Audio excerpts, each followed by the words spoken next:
श्रोताओं, मैं मुकेश गंभीर, डायरेक्टर रेडियो बूज, आज अपने दो विशेष मेहमानों के साथ स्टूडियो में प्रस्तुत हूँ। साथियों, मैं अक्सर एक बात कहा करता हूँ कि दौलत वालों ने ज़िंदगी में अलग से क्या पा लिया है, भरपेट खाने वालों ने अलग से क्या खा लिया है। जिंदगी के स्वाद यहाँ भूख में वाबस्ता हैं। जिसने खुद को गवा दिया उसने ही पा लिया है।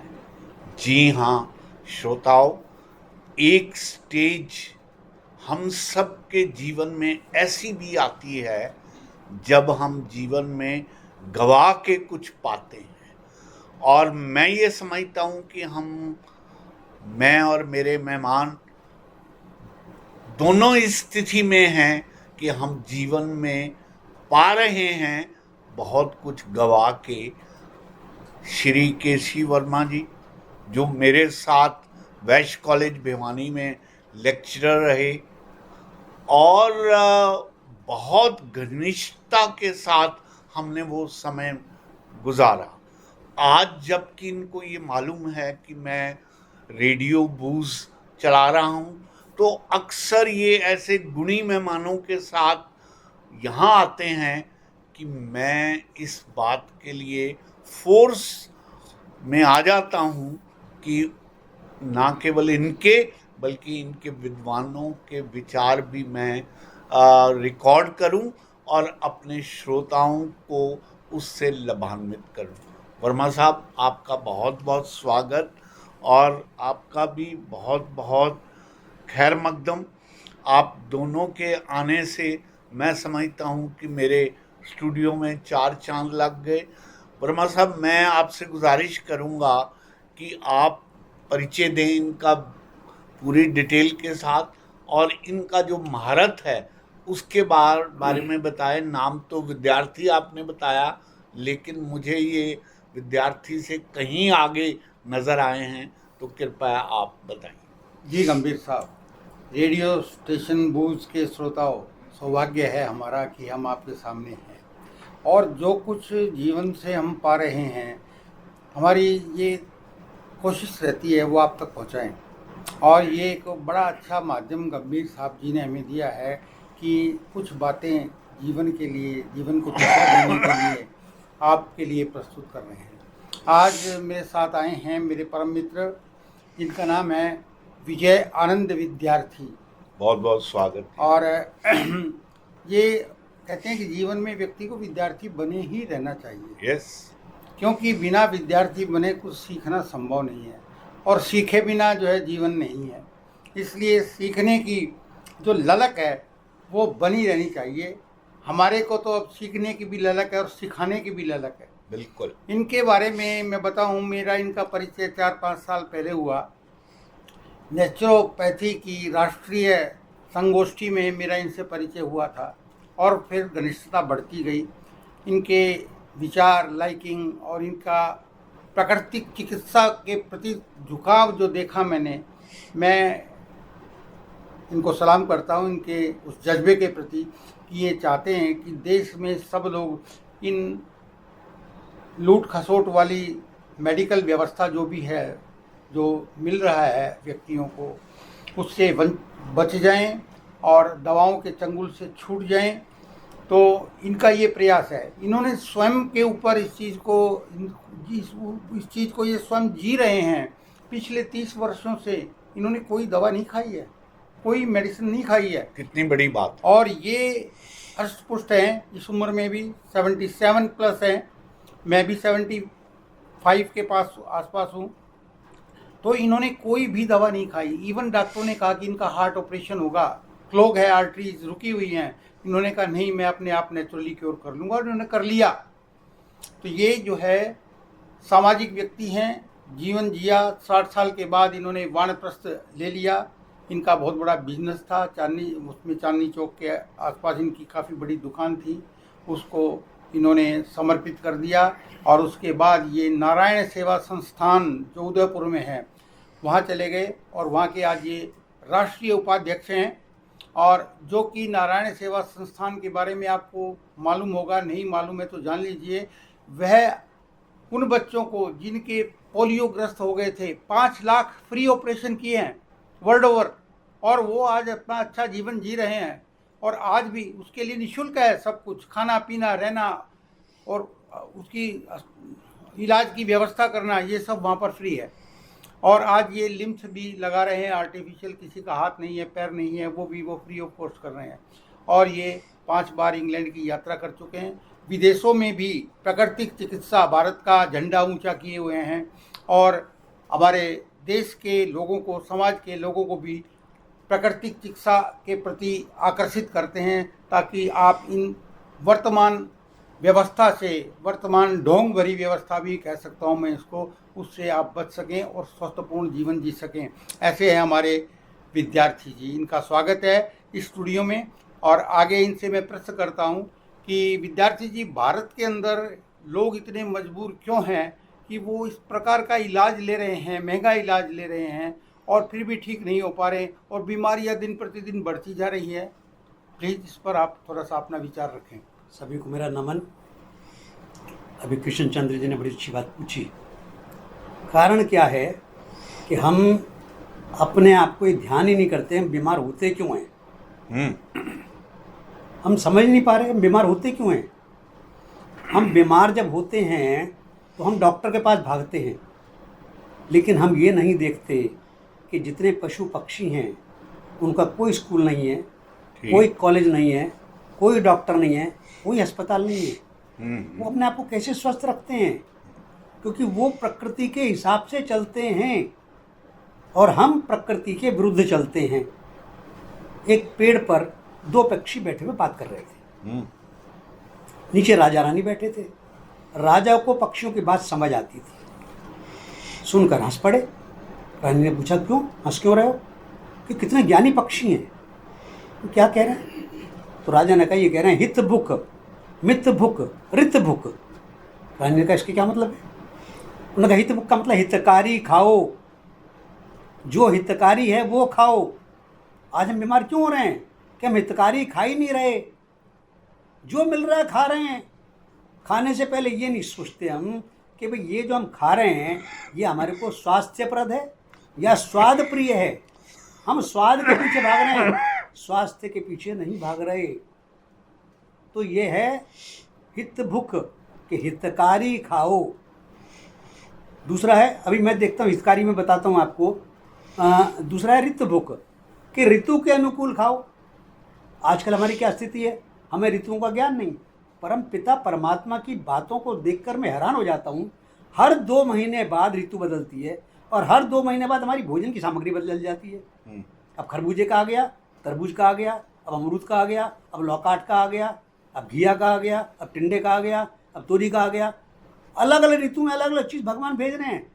लेकिन हमारी क्या स्थिति है, हम भूल जाते हैं। सर्दियों में भी तरबूज खा रहे हैं, सर्दियों में भी आम खा रहे हैं। मेरे पास एक मित्र आए, मेरे 25 दिसंबर के आसपास का दिन था, भयंकर सर्दी पड़ रही थी। आनंद जी, मैंने कहा बोलो जी, आम कहाँ मिलेंगे। मैं क्यों, पोता जिद कर रहा है।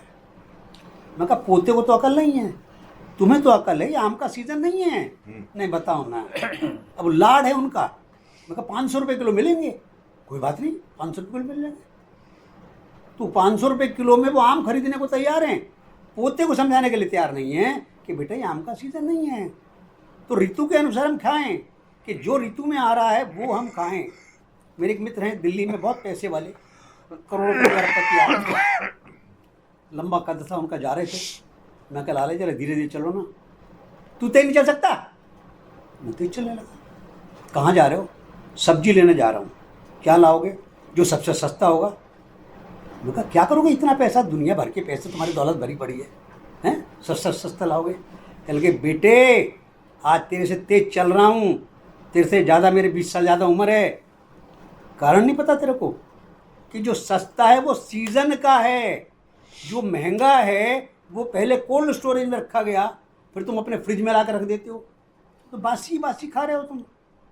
तो जो सस्ता होगा वो इस सीज़न का होगा, तो हम सीज़न का खाते नहीं हैं। तो यह है रिक्त भूख। और तीसरा क्या है? मित भूख। मित भूख क्या है? कि भूख से कम खाओ। अभी अच्छा लग रहा है, एक गुलाब जामुन तो और ले लो, एक कचौरी तो और ले लो, और हम प्रेमवश ले लेते हैं, देखते नहीं कि इसकी जरूरत नहीं है अब। तो मित भूख, भूख से कम खाओ।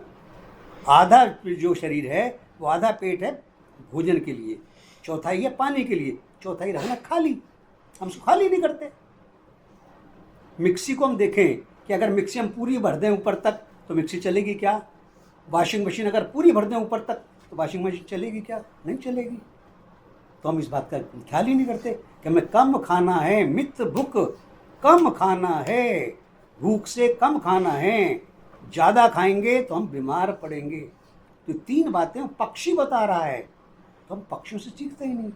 मैंने एक एक जानवर का अध्ययन किया है, पशु पक्षियों का अध्ययन किया है। हम पानी पीते हैं, गटागट पानी पी जाते हैं, लेकिन कभी आपने चिड़िया को पानी पीते देखा है? मैंने एक एक जानवर अध्ययन किया है कि चिड़िया बैठी है, एक घूंट पानी लेगी मुंह में, चलाएगी इस तरह मुंह को, दाएं बाएं देखेगी, तो उसको लेकर जाएगी, फिर एक घूंट पानी लेगी। और हम गटागट पी लेते हैं। हमारे घुटने क्यों बेकार हो रहे हैं? फ्रिज खोला, बोतल निकाली, cut cut cut cut cut cut cut. पहली गलती क्या? ठंडा पानी पी रहे हैं। दूसरी गलती क्या? ऐसे पी रहे हैं। ऐसे पीने से क्या होगा? पानी के साथ हवा भी अंदर गई। और तीसरी बात, हम खड़े खड़े पानी पी रहे हैं। कभी भी नहीं करनी चाहिए, हमेशा बैठकर पानी पीजिए, कागज़न में पानी बैठकर पीजिए। तो ये हमें चिड़िया सिखा रही है। गाय का बताता हूँ मैं। गाय को रोटी देने जा रहा हूँ, रोटी दे रहा हूँ, गाय नहीं खा रही। मैं और आगे बढ़ता हूँ, वो सींग मारने को तैयार है। क्यों? वो कह रहे मुझे नहीं चाहिए अब, और हम उसको जबरदस्ती खिला रहे हैं। हमारी क्या स्थिति है? एक गुलाब जामुन तो और ले लो। हम ये देखें कि भगवान राम वन को गए, पूरी अयोध्या आ गई, माताएं आ गई, गुरु आ गए, चलो वापस चलो वापस चलो वापस। नहीं गए। पूरी अयोध्या लग गई, वो नहीं गए। और हम जरा से कृष्णचंद्र जी ने कह दिया कि एक गुलाब जामुन तो और ले लो, ले लेते हैं। नहीं, मत लो।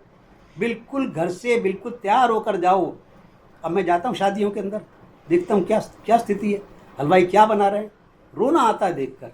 कभी आप हलवाई के पास जाकर खड़े होइए, जो हलवाई खाना बना रहे हैं, आप कभी जीवन में हलवाई का बना हुआ नहीं खाओगे। मैंने जिस दिन पहली बार देखा हलवाई के पास, मेरे जीजा ने लगाया था, उस दिन के बाद जो उसकी दुर्दशा देखी कि हलवाई कैसे खाना बना रहे हैं, मैंने खाना छोड़ दिया। कुछ नहीं।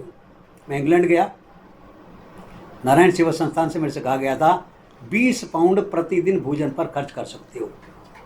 मेरे पर टेलीफोन आया पूज्य कैलाश मानव जी का उदयपुर से, और आनंद जी क्या खाते हो, क्या खर्च कर रहे हो? मैं कहा जी 1 पाउंड। 1 पाउंड? मैं तो 20 पाउंड गए थे, 1 पाउंड में क्या खाते हो? मैं कहा जी 1 सेव और 2 केले, बाकी 19 पाउंड रखो अपने पास। क्योंकि मुझे तो नारायण सेवा संस्थान में पैसे इकट्ठा करने के लिए भेजा, आपने अपने लिए खर्च करने के लिए भेजा। अकेला था, मुझे इस बात की चिंता थी कि मुझे बीमार नहीं होना, यहाँ मेरी परवरिश करने वाला कोई नहीं है। 1 सेव और 2 केले खाता था मैं। जब इंग्लैंड गया था 56 किलो वजन था मेरा, वापस आया तो मेरा 45 किलो वजन था। आज भी 45 ही है, 46 नहीं होने देता मैं। ये कितना ही कह लें मेरे से, ये खा लो, ये खा लो, ये खा लो। श्रीमती जी कहती तुम अच्छा लग रहा था, नहीं कितना बुरा लगा होगा उन्हें। मैं उन्हें तो बुरा लगा होगा 5 मिनट के लिए, लेकिन इसको तो बुरा लग जाता ज़िंदगी भर के लिए। मैं उसकी बात नहीं मानूंगा। इसलिए हित भुक, मित भुक, रित भुक, इन 3 चीज़ों का अवश्य ध्यान करना चाहिए। अब एक बार मेरे पर टेलीफोन आया कि इस बार आपको मैनचेस्टर जाना है। ठीक है, जिस घर में ठहरा हुआ था, मैंने बहन जी मैनचेस्टर जाना, कौन सी बस जाएगी? मेरे को प्रेम करने वाले बहुत थे इंग्लैंड में। ये गाड़ी के अंडे देने के लिए खड़ी है यहाँ, कौन सी बस जाएगी, बैठो गाड़ी में, मैं लेकर चलती हूँ। बड़ी खुशी की बात है, लेकर चल रही हूँ। कहाँ जाना है? मैं तो कुछ जानता नहीं, किसी मंदिर में ले चलो। वो गीता में ले गई। आओ जी, प्रधान जी ने पूछा कैसे आए? मैं कहा जी मैं नेचुरोपैथी डॉक्टर हूँ, उदयपुर से आया हूँ और मुझे यहाँ लेक्चर देना है। ठीक। उन्होंने एक ऐसा सेंटेंस बोला, मैं लाखों लोगों को, करोड़ों लोगों को बता चुके ये वाक्य। उन्होंने कहा अपने लिए बहुत जी चुके 25 साल, अपनों के लिए बहुत जी चुके अगले 25 साल, अब तो उनके लिए जियो जिन्हें तुम जानते नहीं, पहचानते नहीं, लेना नहीं, देना नहीं। क्या बात। नारायण सेवा संस्थान ऐसे ही काम में लगा हुआ है, ऐसे ही कामों में लगा हुआ है।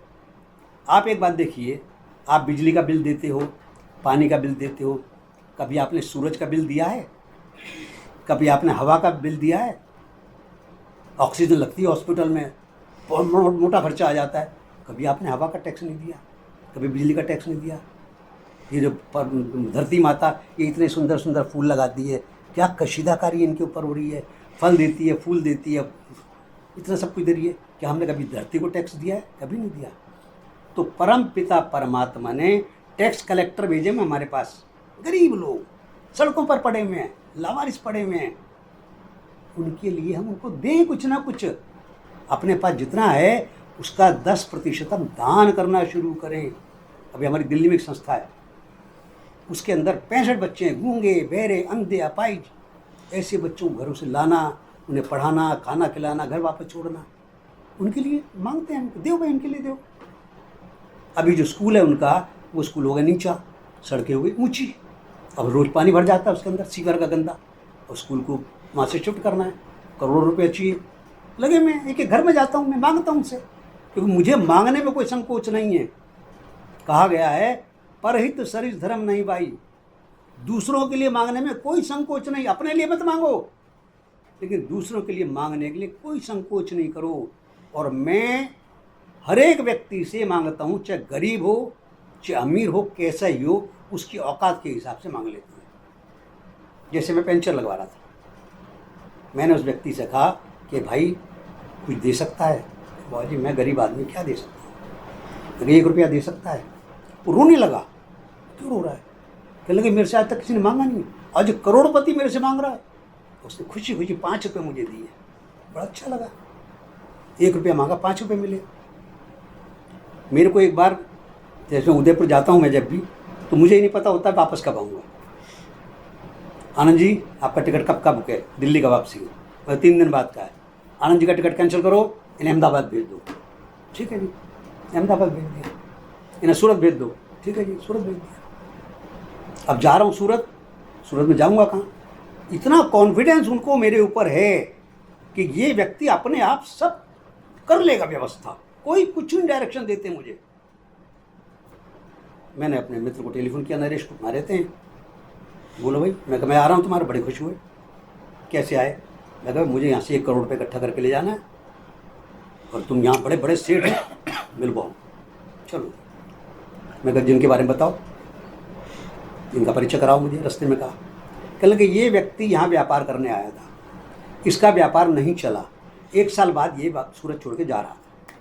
इसके एक मित्र मिल गए। कहाँ जा रहा है भाई? मैं छोड़ के जा रहा हूँ। कहले क्यों?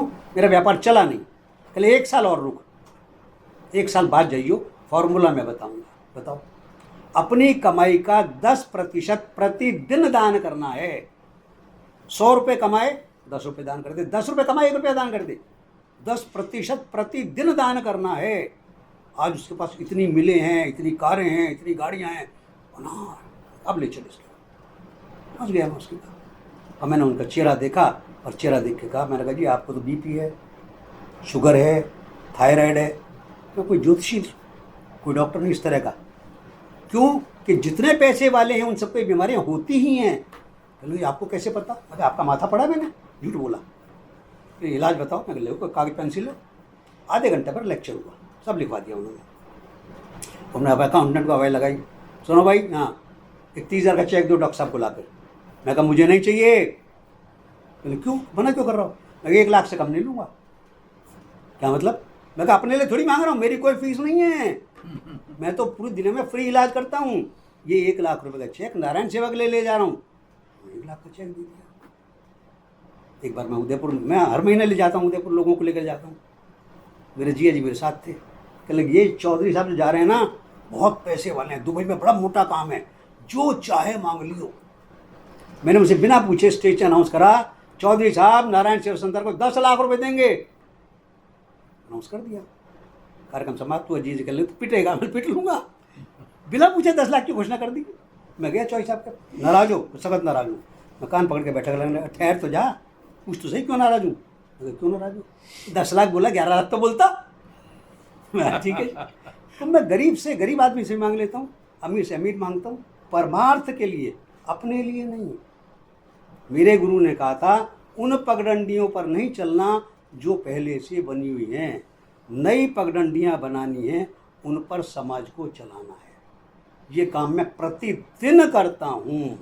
नई पगडंडियाँ बनानी, उन पर समाज को चलाना, ये ये मेरा कार्यक्रम रहता है। विजय जी, अब एक प्रश्न बहुत मैं बहुत आपसे धन्यवाद। और करूंगा कि हमारे समाज में जो स्वस्थ यानी बीमारियों को दूर करने की जो परिपाटियां चली हुई है, कई विधाएं हैं, कई पैथीज काम कर रही हैं उस पर, उन सब में नेचुरोपैथी को आप कहाँ आंकते हैं, और इसका पब्लिक में, जनता में लोग कैसे जाने कि नेचुरोपैथी भी एक पैथी है जो कि प्रथमतः प्रयोग में लाई जानी चाहिए, एक्सपोजर जो अंत है, में नहीं लाई चाहिए। क्योंकि नेचुरोपैथी से मैंने भी देखा है, नेचुरोपैथी के चमत्कार देखे हैं, और मैं तो फर्म बिलीवर हूँ इस चीज़ का कि नेचुरोपैथी से जो उपचार हो सकता है वो शायद किसी पैथी से नहीं हो सकता। अभी की बात है, यूट्यूब पर एक वीडियो देखा मैंने, टेक्सास स्टेट ऑफ अमेरिका में कुछ बीमार लोग मल्टी ड्रग रेजिस्टेंट हो गए, यानी उन पर कोई दवा काम नहीं कर रही थी। ऐसा होता है, एक टर्म आती है, मेडिकल टर्म है, मल्टी ड्रग रेजिस्टेंट, कोई भी दवा नहीं काम कर रही। अब क्या करें उनका? किसी एक डॉक्टर को चेतना आई कि इनको क्यों ना प्रकृति में छोड़ दिया जाए, मरना तो इन्हों है ही, दे आर टू डाई। तो उनको ये कहा गया कि भाई तुम एक लास्ट उपचार है हमारे पास आपको ठीक करने का, और उनको जंगल में छोड़ दिया गया। शर्त ये है कि यहाँ जो मिलेगा प्रकृति में वही खाओगे, कोई यहाँ बसे हुए लोग नहीं है, कोई घर नहीं है, जैसा पानी मिलेगा वो पानी पियोगे, जैसे सोने को मिलेगा वैसे सोओगे, और आप यहीं रहोगे, वापस नहीं आओगे 2 महीने तक। ठीक चले गए, उन्होंने कहा मरना तो है ही, चलो जिएंगे, इसके प्रकृति के साथ जिएंगे। और आप जानकर आश्चर्य करेंगे, 2 महीने बाद वो सारे के सारे ठीक होकर लौटे, हेल्दी। दवाओं ने जो काम नहीं किया वो प्रकृति ने काम किया। प्रकृति की शक्ति का अंदाज नहीं है हमें, हम तो गोलियों पर टिके हुए हैं। ये हमारे देश से गोलियों की मानसिकता जब खत्म हो जाएगी ना, तब स्वस्थ का उदय होगा। अभी तो हम बीमार ही पड़े हैं, स्वस्थ का पता ही नहीं है लोगों को। नए नए यंग लड़कों को देखता हूँ, उनके चेहरे पर स्वस्थ की झलक नहीं मिलती मुझे। यंग लड़के, अरे स्वस्थ चमकता है, शरीर में स्वस्थ चमकता है, यू कैन सी। मैं फर्म बिलीवर हूँ इस चीज़ का, एंड आई एम कॉन्फिडेंट कि I am enjoying a wonderful state of health. जो 15 साल पहले मैं नहीं था जितना एनर्जेटिक, आज मैं उससे ज़्यादा एनर्जेटिक हूँ, और 18 घंटे वर्क कर सकता हूँ और कर रहा हूँ। तो ज़रूरत क्या है हमारे देश में कि स्वास्थ्य की शिक्षा नदारद है ही नहीं कहीं। स्वास्थ्य की शिक्षा ना स्कूलों में है, ना कॉलेज में है, ना यूनिवर्सिटी में है, ना सरकारी स्तर पर है। जैसे अमेरिका में तो बहुत सी संस्थाएं हैं, इंस्टीट्यूट है, वो एडवाइजरी जारी करते हैं कि अब ये करो, ये ना करो। कोरोना काल में कितनी दुर्गति दुर्दशा हुई लोगों की, इलाज नहीं था देश में। कोरोना का कोई इलाज नहीं था, किसी के पास कोई इलाज नहीं था, फिर भी लोगों ने उसको हॉस्पिटल में एडमिट किया, लोगों को पैसे का दोहन किया है उनसे। और बहुत से लोग जो कोरोना काल में हॉस्पिटल में चले गए, शायद वापस भी नहीं आ पाए। मैं भी कोरोना से ग्रसित हुआ था, मैंने अपना इलाज स्वयं किया घर पे रह के।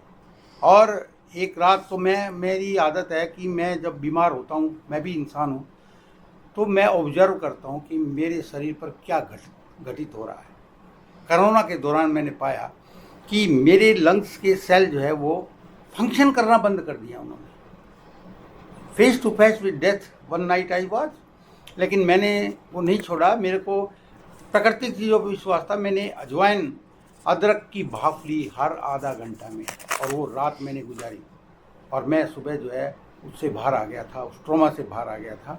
तो थोड़ा सा विश्वास की ज़रूरत है, प्रकृति में विश्वास कीजिए, विश्वास करोगे तो आप ठीक हो जाओगे। आप अगर बीमार होते हैं, देखो पशु पक्षी जो भी है, जैसे विजय जी ने बताया कि जब भी वो बीमार पड़ते हैं खाना छोड़ देते हैं, खाना बंद कर देते हैं, और हम खाए ही जाते हैं, बीमार होने पर भी खाए जाते हैं। खाने को बंद कीजिए। आज व्रत पर, एक बार पहले शायद मैं बोल गया हूँ रेडियो स्टेशन से कि व्रत में क्या वैज्ञानिक घटना हमारे अंदर घटती है। हालांकि जीवन में, देश में व्रत का जो संचालन किया गया, व्रत परिपाटी को जो लागू किया गया, वो धर्म के साथ जोड़ा गया। बहुत सी चीज़ें हमारे देश में ऋषि मुनि ने धर्म के साथ जोड़ दी कि समझेगी तो है नहीं, इनको धर्म का, पाप का, पुण्य का लोभ देकर इन चीज़ों को संचालित करो। लेकिन आज व्रत का जो वैज्ञानिक महत्व जानते हैं कि व्रत करने के बाद आपके शरीर में एनर्जी तेजी से बनने लगती है। क्यों? हमारे ब्लड में जो माइक्रोकोन्ड्रिया है, जो एनर्जी के पावर हाउस हैं, उनको थोड़ा सा आराम मिल जाता है। अगर आप जनरेटर को चलाते रहोगे तो जनरेटर बोल जाएगा, अगर उसको आराम दोगे फिर चलाओगे फिर एनर्जी जनरेट करने लगेगा। तो ये बातें डॉक्टरों को भी सिखाई जानी चाहिए, एमबीबीएस में ये कोर्स लागू किया जाना चाहिए कि ताकि डॉक्टर भी ये समझ सकें कि जो कुछ वो सीख रहे हैं उसके अलावा भी कुछ और है जिसका प्रयोग वो जनसाधारण पर कर सकते हैं। तो ये परिपाटी तभी बदलेगी जब स्वास्थ्य की शिक्षा समाज में जाएगी। और इसके प्रचार प्रसार के लिए विद्यार्थी जी बहुत कुछ कर रहे हैं। इससे पहले मैं उनसे प्रश्न रखूं तो उससे पहले मुकेश जी कुछ आपसे कहना नहीं, मैं यही बात विद्यार्थी जी की तरफ मोड़ना चाह रहा था कि आप जो कुछ वर्मा साहब ने कहा है उसके ऊपर आपकी क्या ऑब्जर्वेशन है, उसके बारे में आप क्या कहना चाहेंगे? बिल्कुल सही है। अभी जो कृष्ण चंद्र जी ने कही है जी, उसकी एक बहुत बड़ी बात यह है कि हमें अपने ऊपर विश्वास नहीं है। राइट। अहम ब्रह्मास्मि, मैं ब्रह्म हूँ। देखिए ये कागज है, अब ये क्या है? ये भी कागज है। अब ये क्या है? ये भी कागज है। ये क्या है? ये भी कागज है। इसी तरह रोटी लीजिए, उसके दो टुकड़े कर दिए, क्या है? ये रोटी है। और टुकड़े कर दिए, ये भी रोटी है। तो उसी तरह से वो परमात्मा है, हम आत्मा है, अंतर सिर्फ यही है। धीरे धीरे शुभ कर्मों से नर बनता नारायण। हम शुभ कर्मों से नर से नारायण बन सकते हैं। भारतवर्ष में कितने ही उदाहरण हैं जो नर से नारायण बन गए। अभी जैसे इन्होंने कहा कोरोना की बात, कोरोना हुआ और कोरोना में मैं एक दिन भी घर में नहीं टिका, जबकि रोज ही आता था घर से नहीं निकलना, घर से नहीं निकलना, घर से नहीं निकलना। मैं सवेरे 6 बजे नहा धोकर निकल जाता था घर से, मेट्रो में जाकर बैठता था, खाली होती थी मेट्रो पूरी, मैं अकेला होता था, कोई मास्क नहीं लगाता था। मैं एक दिन नहीं लगाया मास्क मैंने। कभी गाजियाबाद पहुंच गया, कभी नोएडा पहुंच गया। 6 बजे निकलता था, 9 बजे घर वापस पहुंच जाता था। कैसे आए जी? उदयपुर में एक वृद्धाश्रम बन रहा है भैया, एक ईंट के 21 रुपये लेने आया हूँ, देने हो तो दे देना, बाकी तुम्हारी इच्छा। बस इतना कह देता था, कोई जबरदस्ती नहीं करता था। आपको डर नहीं लगता? कोरोना में भी आप गए, मगर डर किससे लगेगा? मुझे ऊपर वाले पे विश्वास है, मुझे कुछ नहीं होने वाला, बिल्कुल नहीं होने वाला, गारंटीड, क्योंकि मैं परमार्थ के लिए निकला हूँ। हम अपने जीवन में परमार्थ लाते ही नहीं हैं, सिर्फ गाते हैं दूसरों का दुखड़ा दूर करने वाले तेरे दुख दूर करेंगे राम, लेकिन दूसरों का दुखड़ा दूर करने निकलते ही नहीं है। मैं एक निवेदन है, मेरे घर पे टेलीफोन करके मत बता देना कि मैं यहाँ आया था, नहीं मेरा निकलना बंद हो जाएगा। घर पहुँचता था 9 बजे, कहाँ थे? मैं सामने पार्क में बैठा था, फ़ोन करके बुला लेती मुझे। उन्हें कभी ये नहीं पता लगने दिया मुझे कि मैं गाजियाबाद गया था, मैं वहाँ गया था, मैं वहाँ गया था। 9 बजे घर पहुँच जाता, ठीक। और इस तरह से मैं परमार्थ में लगा हुआ था। तो परमार्थ जो है जीवन में जब आता है तब निश्चित रूप से हमें कुछ ना कुछ सफलता मिलती है और परम पिता परमात्मा हमारे सहायक बनते हैं। मैं एक बार इंग्लैंड गया, इंग्लैंड में अकेला था, और मैं जब दूसरी बार गया था तो हमारी बिमला जी है जो राम कथा करती हैं, उनको साथ लेकर गया था। 1 हफ्ते पहले मैं पहुंच गया और मैं इंग्लैंड में जितनी जगह जा सकता था सब जगह हो आया। सब ने कहा जी आपके मंदिर, इस बार मंदिर में कोई व्यवस्था नहीं है, अगले साल बात करिए। मैं निराश हो गया कि बिमला जी आ रही है 1 महीने के लिए, करूँगा क्या मैं? मंगलवार का दिन था, हनुमान जी के आगे बैठकर रो रहा था कि प्रभु मुझे नहीं पता, कैलाश मानव जी ने मना किया था, घर वालों ने मना किया था कि माता जी बीमार पड़ी हैं, तुम चल दिए इंग्लैंड। उसके बाद भी मैं आया हूँ, मुझे कुछ नहीं पता, नाक कटेगी तुम्हारी कटेगी।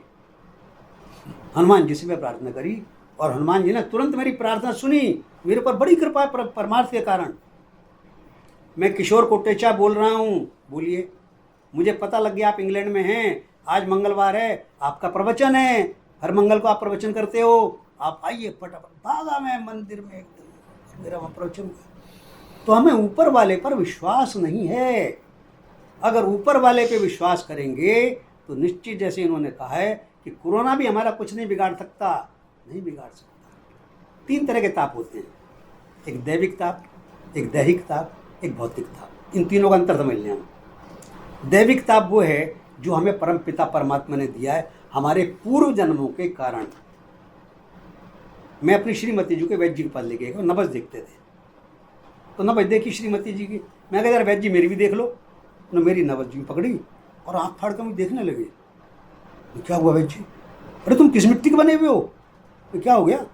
तो तुम्हारे पे तो कई रोग आक्रमण करने वाले हैं, तुम उन्हें आक्रमण नहीं करने दे रहे। सुन के मैं वापस बेटा हमें यहाँ गुड़गांव ले आया। अब मैं मत दिल्ली के अंदर 27 संस्थाओं में काम करने वाला, 1 करोड़ रुपये हड़ताल इकट्ठा करके दान करने वाला, मेरी सारी संस्थाएं बंद हो गई। और मुझे एक दिन क्या हुआ, हार्ट अटैक हो गया। परेशान, डॉक्टर के ले गया बेटा, वो कहने लगे जी आपकी 70% 90% ब्लॉकेज है, भर्ती हो जाओ तुरंत। मैं कहा मुझे भर्ती नहीं होना। सबके टेलीफोन आ गए, सारे रिश्तेदार आ गए, करा लो करा लो करा लो। मैं कहा मुझे नहीं कराना। कहले क्यों? मैं कहा मुझे 30 साल हो गए दवाई छोड़े हुए। आप किसी भी डॉक्टर का नाम बता दो जो मेरा इलाज कर दे और लिख कर दे दे कि दवाई नहीं खानी, मैं आज ही करा लेता हूँ। नहीं कराएंगे, क्योंकि मुझे ध्यान था कि ये दैविक ताप है जो मुझे मिलना था, जो वैद्य जी ने बताया था, मिल गया। तो दैविक ताप मिल गया। अब उसको ठीक करना नेचुरोपैथी से। मैंने कोई दवाई नहीं ली और आज भी लोग हैरान हैं कि आप बिना दवाई कैसे स्वस्थ हो गए। यह है दैविक ताप। दैहिक ताप वो होता है जो हमारी गलतियों के कारण होता है कि हम जो गलत खा रहे हैं, जो गलत रह रहे हैं, रहन सहन हमारा ठीक नहीं है। और तीसरा होता है भौतिक ताप। भला उसकी कमीज मेरी कमीज सफ़ेद क्यों, इनके पास इतनी बड़ी गाड़ी मेरे पास गाड़ी क्यों नहीं है। ये है भौतिक ताप। तो हमें इन तीनों तापों से बचना है। और वो बचना तभी हो सकेगा जब हम प्रकृति के अनुसार चलेंगे, एक एक फूल का अध्ययन करेंगे, एक एक पत्ते का अध्ययन करेंगे और देखेंगे बारीकी। मैं सवेरे श्रीमती कह रहा था देखो क्या भगवान के करिश्मा है, देखो इसी फूल पत्ते के अंदर यहाँ लाल रंग आ रहा है, यहाँ गुलाबी आ रहा है, यहाँ हरा आ रहा है। कौन कर रहा है ये? ऊपर वाला परमात्मा कर रहा है। तो हम परम पिता परमात्मा पर निर्भर हों और इस बात का ध्यान करें। मैंने राजेश खन्ना से सीखा, मैं फिल्मों से भी सीखता हूँ। राजेश खन्ना एक पिक्चर में बोला था, जिंदगी खुद ब खुद नहीं मिलती, जिंदगी बढ़ के छीनी जाती है। मैं कामों को छीनता हूँ, आप बैठो आराम से, मैं करूँगा मैं करूँगा। मेरा भारत विकास परिषद में लेक्चर था, 9 बजे का कार्यक्रम था। मेरी आदत है 5 मिनट पहले पहुँचने की। मैं 5 मिनट पहले पहुँच गया। अभी ना दरियाँ बिछी हैं ना कुर्सियाँ लगी हैं, आदत है लोगों को 1 घंटे की। मैंने इधर आ बटे, इधर या दरी बिछवा दे मेरे साथ, कुर्सियाँ लगवा दे, जरा एक कपड़ा ला दे, कुर्सियाँ साफ़ कर दूँ मैं, मंच पे मेज वेज लगवा दे सारा। 10 बज गए और लोग माला लेकर खड़े हैं। भाई कैसे खड़े हो? वो डॉक्टर विजय आनंद आने वाले हैं, उनका लेक्चर है, हम तो उन्हें जानते नहीं। मैं कहा जी मुझे ही कहते हैं डॉक्टर विजय आनंद हैं?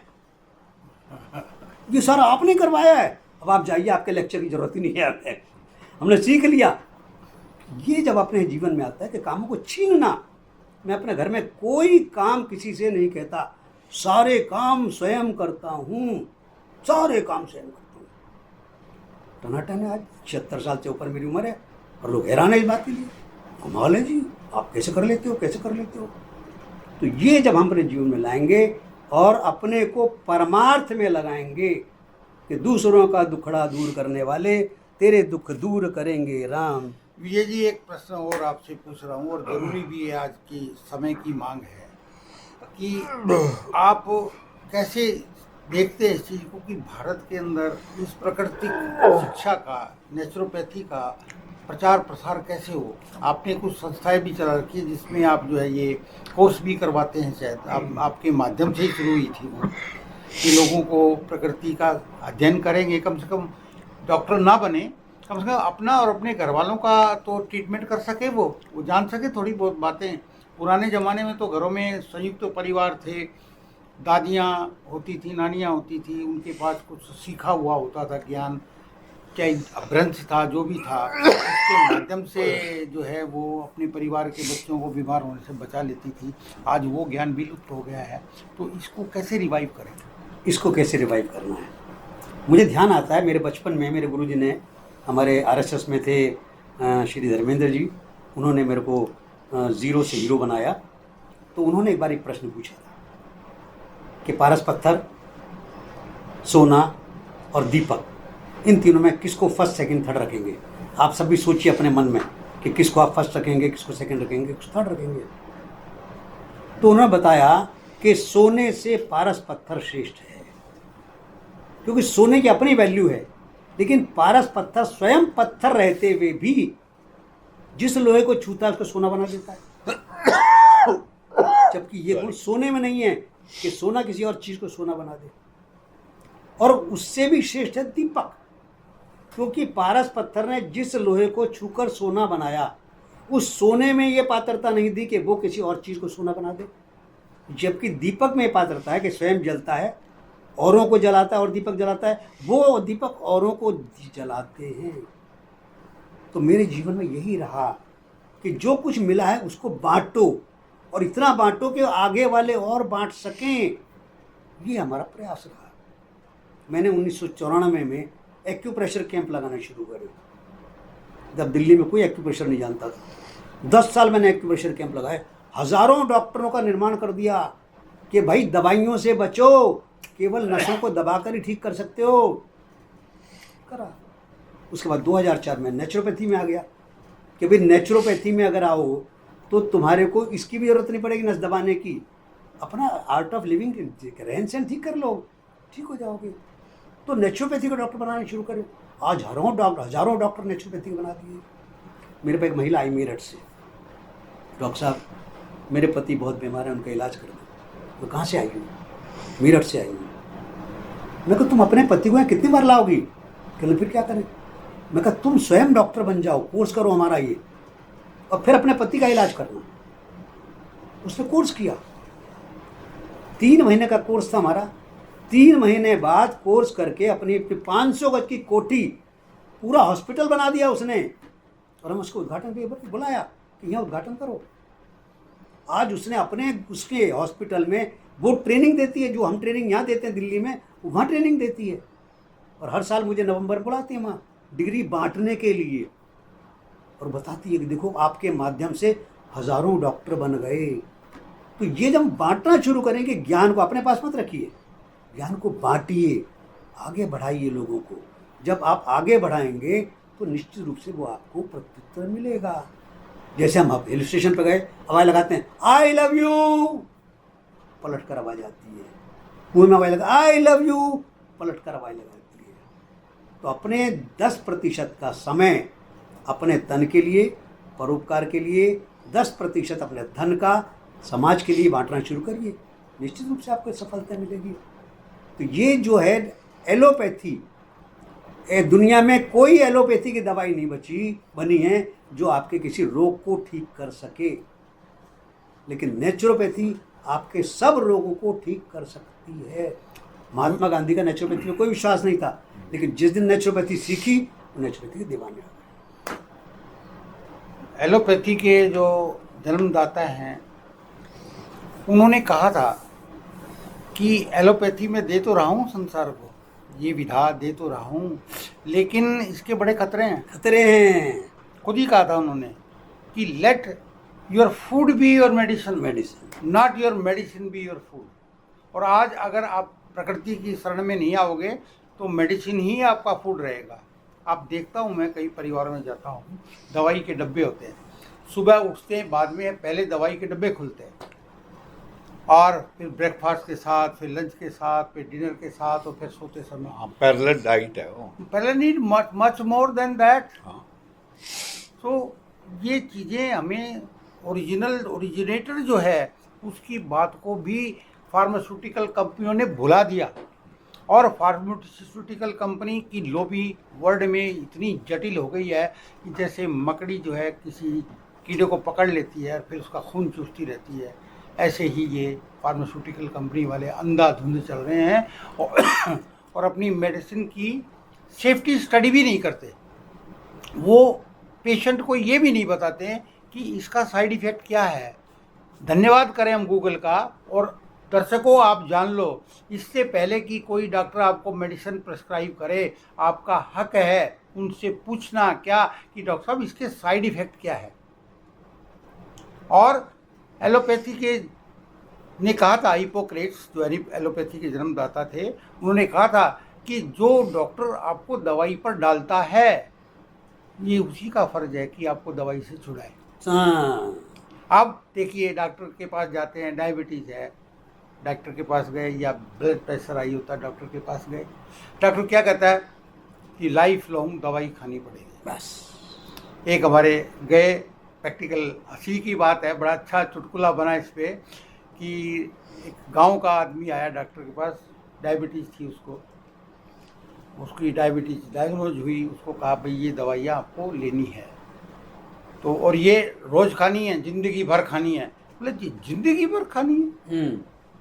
क्वेश्चन किया उसने, उसको समझ में नहीं आया, डाइजेस्ट नहीं हुआ, ज़िंदगी भर खानी है। वह उठ के गया, दरवाजे के बाहर जाने लगा, फिर मुड़ के पूछता है जी ज़िंदगी भर खानी है क्या? तो डॉक्टर कहता है आप अपनी पत्नी को छोड़ सकते हैं लेकिन दवा नहीं छोड़ सकते। और मैं विजय जी इतना मैं अनुभव से कह सकता हूँ कि जिसको भी डायबिटीज़ है, 1 वीक के अंदर उनकी एलोपैथी मेडिसिन को बंद करा दूंगा और आपको उनसे छुटकारा मिल जाएगा। अभी एक नई दवाई है, मैं स्टडी करता रहता हूँ कि कौन सी दवा की खोज की, जिसका नाम ओजेम्पिक है। ओजेम्पिक दवा क्या काम करती है कि डॉक्टरों का, फार्मास्यूटिकल कंपनियों का ये उद्देश्य है कि ब्लड में ग्लूकोज का जो स्तर है, लेवल है, वो बढ़े नहीं, तो डायबिटीज़ नहीं होगी, लेवल में रहेगी, कंट्रोल में रहेगी। और उन्होंने क्या किया, ओजेम्पिक दवा बना दी। वो क्या करती है कि जो हमने भोजन खाया है और वो हमारी आंतों में डाइजेस्ट हो रहा है, तो उन्होंने एक प्रक्रिया है भोजन के डाइजेस्ट होने की, नेचुरल प्रक्रिया है शरीर की कि वो भोजन हमारी आंतें ऑसिलेशन प्रोसेस से उसे आगे बढ़ाती रहती है, आगे चलता रहता है। हमारी छोटी आंतों की लंबाई 30 फुट है, तो 30 फुट में अपने आप तो भोजन नहीं चलता ना, तो हमारी जो आते हैं उनके सेल जो है, इस तरह की प्रोसेस जैसे केचुआ चलता है, इस तरह की उनकी गतिविधि रहती है। उन्होंने ओजेम्पिक से क्या किया, ग्लाइकोमेक्स GP1, तो इन आंतों की इस प्रोसेस को धीमा कर दिया कि भोजन धीरे धीरे आगे जाए, ताकि ब्लड में ग्लूकोज धीरे धीरे आए और डायबिटीज़ दिखाई न दे। हुआ क्या परिणाम, बहुत से पेशेंट आए मेरे पास जिनको छोटी आंतों में पैरालिसिस हो गया। अब बताओ, ग्लूकोज की रीडिंग करना और उनकी आंतों को पैरालिसिस हो गया। पेशेंट आए मेरे पास कि मैं जो है जी, मेरा तो 8-10 दिन के बाद मैं टॉयलेट जाता हूँ। अरे रुका रहेगा पेट में, और उसका परिणाम कितना घातक है कि कितने विषैले पदार्थ हमारी छोटी आंतों के माध्यम से हमारे रक्त में आ जाते हैं। इस प्रक्रिया को क्या MBBS MD डॉक्टर नहीं जानते हैं? शायद नहीं जानते हैं, उनके कोर्सेज में शायद ये बात सिखाई नहीं गई है। उनका दोष नहीं है, मैं उनका दोष नहीं कहता हूँ, सिखाई ही नहीं गई है। और अभी ये चिंतन चल रहा है कि इस एलोपैथी की स्टडी में, MBBS की स्टडी में, MBBS के कोर्सेज में ये बातें डाली जाएं जो नेचुरोपैथी की है, ताकि व्यक्तियों का नुकसान होने से बच जाए, समाज बचे। तो यही हमारा तो फ़र्ज़ यही है, विजय जी का भी, हमारा भी, मुकेश जी का भी, कि रेडियो स्टेशन बूझ के माध्यम से हम ये मुहिम चला रहे हैं कि आपको स्वास्थ्य की शिक्षा मिलती रहे और आप अपना स्वयं का इलाज कर सकें, जागृत हो सके, चेतना में आ सकें, और जो है डॉक्टरों के अंधविश्वास डॉक्टरों पर ना करें। एक कथन है हरियाणा में कि अंधा अंधे ठेलिया दोनों को पड़ंत। लेने वाले को ये नहीं पता मुझे बीमारी क्या है, देने वाले को ये नहीं पता मैं इसको क्या दे रहा हूँ, दोनों का ही नष्ट होना निश्चित है। और एक बात बहुत जो ज़बरदस्त आज के समाज में उभर के आई है, सभी स्ट्रेस में रहते हैं। पशु पक्षी को स्ट्रेस नहीं है, लेकिन हमें स्ट्रेस है, इसलिए हम ज़्यादा बीमार हैं। बच्चे को स्ट्रेस है स्कूल जाने का, माँ बाप को स्ट्रेस है पैसा कमाने का, और बच्चों पे वो स्ट्रेस डालते कि फर्स्ट क्यों नहीं आया, 4 नंबर कम क्यों आ गए, कंपटीशन में डाल देते हैं उनको। और फिर वो जो जैसे जॉब में आते हैं, जो भी कोर्सेज करके, लोन लेके बड़े बड़े कोर्सेज करते हैं, उसके बाद वो काम में आते हैं। काम में आने के बाद कंपनियों का स्ट्रेस है, तुम्हें टारगेट पूरे करने हैं। शायद कुछ केसेस भी हुए जिसमें कई योग्य जवान व्यक्ति, एक लड़की थी जिसने सुसाइड कर लिया। इसलिए तो स्ट्रेस जो है उससे बचो, और स्ट्रेस से बचने के तरीके ये गोलियां नहीं हो सकती है, प्रकृति में आ जाइए, स्ट्रेस का निवारण हो जाएगा। तो इसके लिए, स्ट्रेस को कम करने के लिए मैं एक आपको शेर सुना देता हूँ गंभीर साहब, कि ठहरी ठहरी जिंदगी में ठहर जा तू भी, भाग हाँ। दौड़ कम कर दे। हाँ कि ठहरी ठहरी जिंदगी तो ठहरी हुई है, भाग तो हम रहे हैं, समय शाश्वत है। कि ठहरी ठहरी जिंदगी में ठहर जा तू भी, ये बेवजह मशक्कतें बेकार सी लगे हैं मुझे, ये बेवजह मशक्कतें बहुत खूब। बेकार सी लगे हैं मुझे। तो आइए प्रकृति की गोद में आइए, अपने आप को स्वस्थ कीजिए और लाभ उठाइए। एक तो बात मुझे और बात ध्यान आ रही है अभी। हाँ एक बार लंदन में मुझे एक मुसलमान के घर ठहराया गया। ओके। मैं बड़ा सोच में पड़ गया। मैंने प्रभु, एक तो मुझे अकेले भेज रखा है, एक मुसलमान के घर भेज रहे हो, क्या परीक्षा ले रहे हो मेरी।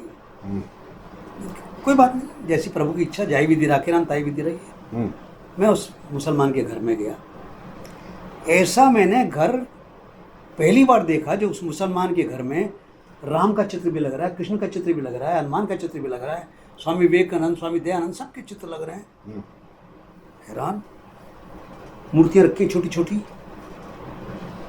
वो भी देखें। वो मुसलमान से कहते हैं, स्वामी जी मेरा भगवा कपड़ों में रहता था मैं। मैंने बोलो, ये मुझे समझ नहीं आ रहा, ये मेरे गणेश जी के ऊपर, मेरी लक्ष्मी जी के ऊपर ये रोली और चंदन कहाँ से आ गए, मैंने चढ़ाया नहीं कभी। मैं देखकर हैरान। मैं कहा भाई तू भारतवर्ष में होता तो पता नहीं कितने कैमरे वाले आ चुके होते अब कि करिश्मा क्या है। ठीक है। 10 बजने में 5 मिनट पर उसने कहा मेरे को, चलो जी, मैं कहाँ चलना है, हाँ, मंदिर में चलो। मंदिर में क्या है भैया, आरती होती है 10 बजे। मैं, तू क्या करेगा, मैं हारमोनियम बजाता हूँ वहाँ। अच्छा चल, फटाफट में आया, मैं पहुँचा वहाँ। कृष्ण जी 100 लोग वहाँ मौजूद थे आरती के समय, 100 लोग। यहाँ भारतवर्ष में तो पंडित जी अकेले बेचारे डर करते रहते हैं। तो मैं साथियों, उसके एक मिनट बात पूरी जी, करूं जी। तो मैं उसके जब घर में रह रहा था तो डिब्बा रखा था एक। ये क्या है, ये दवाइयाँ हैं। ये दवाइयाँ हैं, कहाँ की दवाइयाँ हैं, मुझे बीपी है, शुगर है, थायराइड है, ये वो है, फलाना ढिमकाना। अब मैं आ गया ना, सब दवाइयाँ आउट, फेंक दो सब कूड़ेदान में।